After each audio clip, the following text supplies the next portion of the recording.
Yo, welcome back into the channel, man. It's been a while since I've been making videos. I know it has. I moved into a new house, trying to get myself back to a healthy place where, I'm feeling good. I went through some migraine situations where it was kind of keeping me from wanting to make videos or be in front of lights, period. So I'm glad to be back.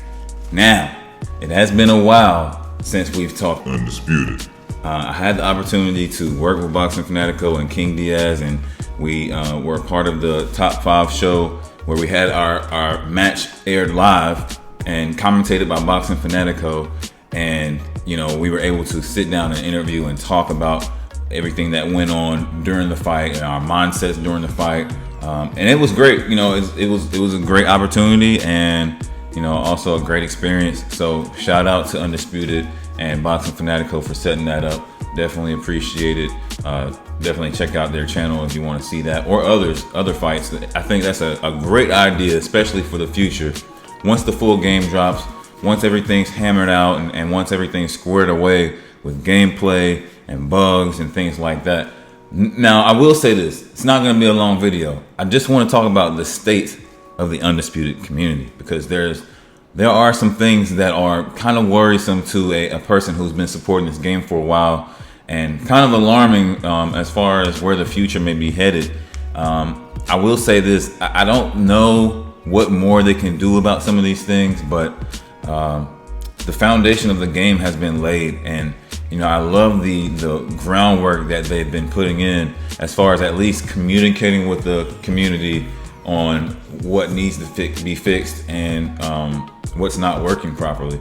Now, phantom punches are still in the game, okay? You can literally not get hit by a punch and still get hit by a punch. There are times where punches reach too far, like, person's completely out of range, but somehow that the punch makes it to you anyway. I don't know. I think these are fixes that can take place. They're just not really quick fixes. And I think that's what the community wants. Everything to be, chop, chop, fix this, fix that, fix this, fix that, and that's just not realistic. That's just not how gaming development works. Of course, there are like hot fixes and quick patches, things that can, be fixed faster than others. But for the most part, it takes a team, it takes time to go back and reconstruct something that's been a certain way for, a certain amount of time. Now, another problem that we're having here. I think that the community's bored with this game.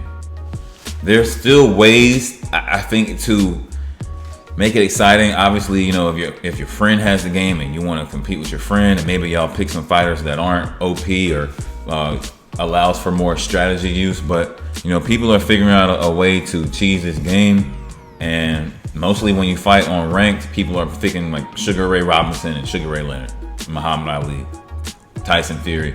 There's no incentive to use the I guess lower level boxers or mid-level boxers.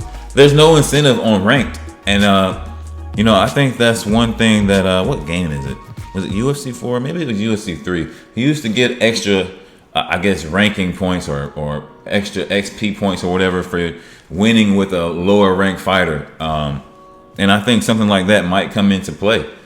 As far as giving people incentives to spread out who they're picking and who they're fighting with a little bit, I think that it's important for a game like this. You don't want all those fighters going unused, and you don't want online ranks to just be about who's the better Sugar Ray Robinson, who's the better Sugar Ray Leonard, who's the best Muhammad Ali.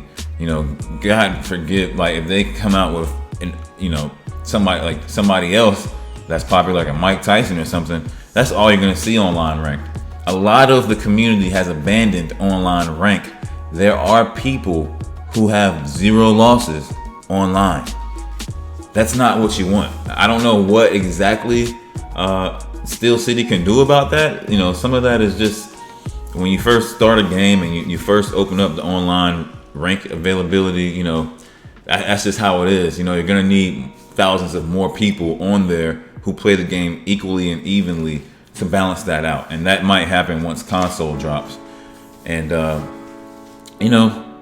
really think that there's a mixture. Yeah, I think that gameplay wise, there's some things that could be better. There's obviously no competition for this game right now. There's really, I mean, the people complaining, I think, are people that are hungry for this game to hit the right spot and be perfect for itself. You know, there's really nothing for them to compare it to that's current. You know, you can compare it to a 15-year-old fighting game if you want to. There's a lot of things that are better in this game than Fight Night Champion, and more realistic, I'd say. Maybe not even better, but more realistic, more simulation. But you know, sad to say, man, there's no competition for this game. They could drop the full game right now, and it's the best we have. And you know, I think that until they fix things like AI tendencies, until the AI tendencies get sharp enough and have more flavor, have more specific signature personality, have more strategy and logic to it. AI logic is huge in any game. If you look at what's wrong with Madden and what's been wrong for a long time, AI logic for offline players is a huge, even for online players.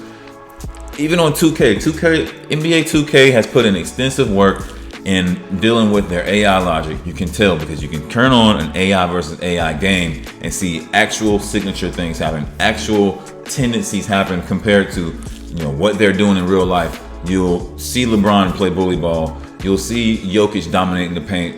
You'll see Kobe Bryant shoot his fadeaway. You can see all that, and that's something that a game like Madden has yet to hone.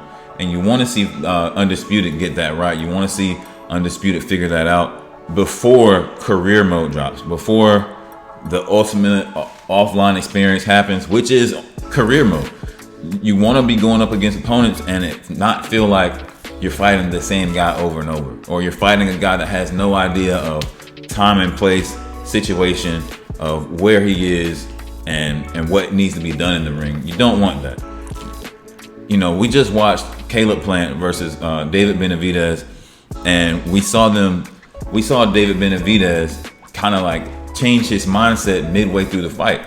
You know, whereas he was lunging forward a lot, reaching out a lot for, you know, to connect with Caleb Plant, and then it just turned into, okay, let me wait for him to slow down a little bit, and then I'll step in. And you saw that work because you can't just fight one way a whole fight in most cases. And from my experiences with the AI, you know, there's just no logic to it at all.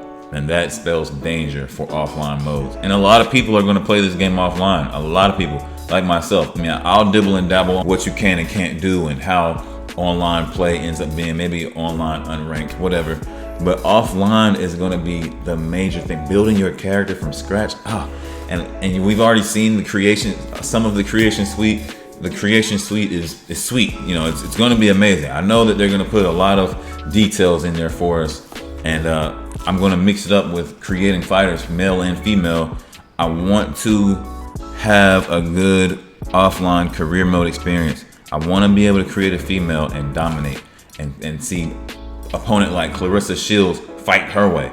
I want to see that. I want to see McCaskill fight her way. I don't want to everybody just play the same. That would be a disaster for this game. I trust and believe that they're going to figure that out. There's no way they won't figure that out. And I don't know, the community is up in the air right now, man. There's really not much to do. There hasn't been as much update drops or content drops as we thought once we got that timeline, but also there's been an arousal of things that need to be fixed. So maybe they put a pause on dropping content until they get things that the community wants squared away, which I can't be mad at. Can't be mad at that. Wanting to get things working properly before you add more to the game, there's nothing wrong with that. That's actually good business sense. Obviously, it deems for impatience as far as the community is concerned.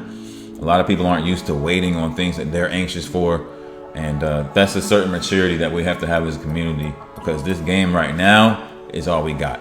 There hasn't been any new fight night information. There hasn't been any new UFC 5 information. WWE 2K23 is a great game so far, and my experience with it, it's been great, but it's not boxing. Let's not get it twisted. It's not boxing. And we really hope that SCI figures things out. They're not far from where they want to be. They're not far from where we want them to be. There's just some tweaks and some fixes that need to be made We need more damage. We need more cuts. I mean, we know that they're putting their effort in, and you have to appreciate that. But hopefully in the next month, we see some important changes and some important content drops. Until then, y'all, peace.